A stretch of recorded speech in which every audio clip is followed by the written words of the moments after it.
फिरत्या चाकावरती देशी मातीला खाका विठ्ठला तू वेडा हा व्हिडिओ तुम्ही शेवटपर्यंत बघा, म्हणजे तुम्हाला संत गोरा कुंभारांच्या आयुष्यातील खूप चांगला संदेश तुमच्यासाठी मिळणार आहे. बघा, आज चैत्र कृष्ण प्रदोष म्हणजे आजच्या या मुहूर्तावर अनेक वर्षांपूर्वी संत तुकारामांच्या समकाळात, संत ज्ञानेश्वरांच्या समकाळामध्ये संत गोरा कुंभार पुण्यस्मरण झाले, म्हणजे जन्म झाला. त्यांनी देहत्याग केला. संत ज्ञानेश्वर, संत निवृत्तीनाथ, सोपानदेव आणि असे अनेक संत या भूमीमध्ये, या महाराष्ट्राच्या भूमीमध्ये जन्माला आली आणि प्रत्येक संताने चांगले संदेश दिलेत, विठ्ठल भक्तीचे संदेश दिलेत. तुम्ही तुमच्या आयुष्यामध्ये काम करत राहा, पण काम करता करता विठ्ठल विठ्ठल विठ्ठल विठ्ठल विठ्ठल हा जप झालाच पाहिजे. म्हणजे भगवत नामाचं नामस्मरण करण्याचं संदेश या सर्व संतांनी दिला. बघा, संत गोरोबा काका, त्यांना काका या टोपण नावाने ओळखलं जायचं आणि गोरोबा काका हे व्यवसायाने कुंभार होते. पण व्यवसायामध्ये इतके रममाण होते की त्यांचं काम करता करता पायाने माती चिखलत चेतत असताना त्यांच्या हातामध्ये चिपळ्या जायच्यात आणि विठ्ठल विठ्ठल विठ्ठल विठ्ठल विठ्ठल विठ्ठल विठ्ठल विठ्ठल विठ्ठल विठ्ठल असं म्हणत काम करताना नामस्मरणाचा जप ते करत असायचे.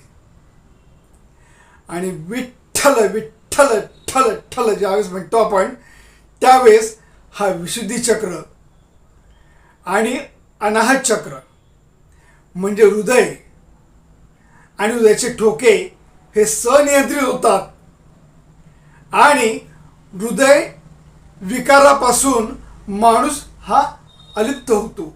म्हणजे त्याचं हृदय चांगल्या गतीने काम करावं लागतं. या विठ्ठल नामस्मरणामध्ये हा महिमा आहे.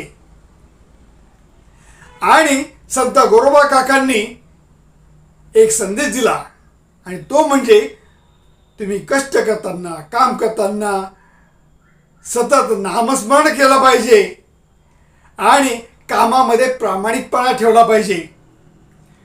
या संपूर्ण भारतवासियांनी जर कामामध्ये प्रामाणिकपणा ठेवला तर निश्चितच भ्रष्टाचार हा निघून जाईल. म्हणजे आपण प्रत्येकामध्ये चांगुलपणा येईल आणि हा चांगुलपणा यावा हाच संतांचा चांगला उद्देश असायचा.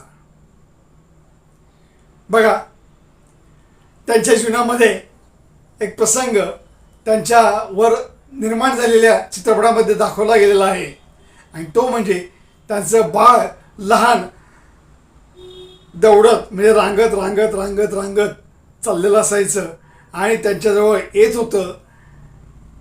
कदाचित त्या बाळालाही त्या विठ्ठल नामस्मरणाचं आकर्षण असावं. त्यांच्या पत्नी साखूबाई ह्या पाणी भरण्यासाठी बाहेर गेलेल्या होत्या विहिरीवर आणि बाळ त्यांच्याकडे रांगत रांगत आलं, पण त्यांचं त्या बाळाकडे लक्ष नव्हतं. त्यांचं त्या विठ्ठल नामस्मरणामध्ये विठ्ठल विठ्ठल विठ्ठल विठ्ठल विठ्ठल विठ्ठल असं नामस्मरणामध्ये लक्ष होतं. आणि झालं काय की ते बाळ त्यांच्या चिखलामध्ये ते शेंगरलं गेलं आणि ते रक्तबंबाळ झालं. पण त्यांचं त्याकडे लक्षच नव्हतं. त्यांचं खरं लक्ष होतं विठ्ठल विठ्ठल विठ्ठल विठ्ठल विठ्ठल. आणि साखूबाई ज्यावेळेस आल्या त्यांचं लक्ष आलं, धनी काय हो, तुम्ही बाळाला शेंगरलं आणि तरी त्यांचं नामस्मरण चालूच, विठ्ठल विठ्ठल विठ्ठल विठ्ठल. आणि काय चमत्कार, त्या विठ्ठल नामस्मरणाच्या तल्लीनतेमुळे तो बाळ पुनर्जीवित झाला आणि ते बाळ रांगून बाहेर पडलं. बघा, ही विठ्ठल नामस्मरणाची आणि एकाग्रतेची कथा आहे. तुम्ही तुमचं काम करताना या परमेश्वराचं कशा प्रकारे नाम घेतात हे महत्वाचं आहे आणि ते प्रत्येकाने करत राहिलं पाहिजे. हाच संदेश संत गुरोबा काकांनी दिलाय.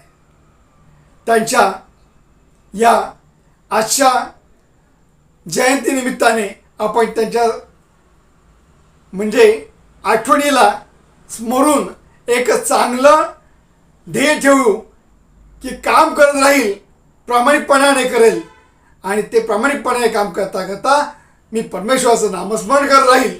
विठ्ठल विठ्ठल विठ्ठल विठ्ठल विठ्ठल विठ्ठल हरिओम. हा व्हिडिओ आपण ऐकला, यानंतर ज्यांनी सबस्क्राईब केलं नसेल त्यांनी सबस्क्राईब करा, लाईक करा, बेल आयकॉन दाबून लाईक करा आणि हा व्हिडिओ सर्वांपर्यंत तुमच्या आप्तेष्टांना सहज शेअर करा. आनंदाने. हरिओम. नमस्कार.